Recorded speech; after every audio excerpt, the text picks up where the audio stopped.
Left ஹரிசாண்டலா drop பண்ணும்போது left, right drop பண்ணுங்க. வெர்டிகலா drop பண்ணும்போது பாட்டம் டூ டிராப் பண்ணணும். இப்படி டிராப் பண்ணணும். இப்ப நான் வந்து ஒரு லெவல்ல மாடல் பண்ணியிருக்கேன். இது என்னன்னா, ரைட் கிளிக் குடுத்து என்கோர் பாத் குடுத்தீங்கன்னா, இது என்ன லெவல் இருக்கு? 0 லெவல்ல இருக்கு.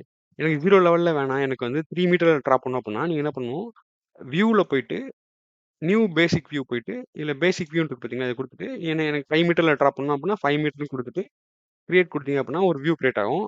அதுல பிளான் வியூ போட்டுக்கிட்டு, இங்க நீங்க டிராப் பண்ணீங்கன்னா, அந்த அந்த டிராப் பண்ற பீம் வந்து 5 மீட்டர்ல வரும். எக்ஸாம்பிள்க்கு நீங்க டிராப் பண்ணி காமிக்கிறேன். டிராப் பண்ணிட்டேன். இப்ப இந்த பீம் வந்து என்கோர் பண்ணீங்கன்னா, இதோட லெவல் வந்து 5 மீட்டர்ல இருக்கு பாருங்க. ஸோ, இப்படியும் டிராப் பண்ணலாம். இல்ல ஆல்ரெடி நீங்க 3 மீட்டர்ல போட்டுருக்கீங்களே, இங்க ஒரு 3 மீட்டர்ல 0 லெவல்ல ஒண்ணு போட்டுருக்கேன். இதையும் நீங்க மூவ் பண்ணிக்கலாம். இத செலக்ட் பண்ணி, ரைட் கிளிக் குடுத்து, மூவ் குடுத்து, அ இப்படியும் மூவ் பண்ணிக்கலாம்.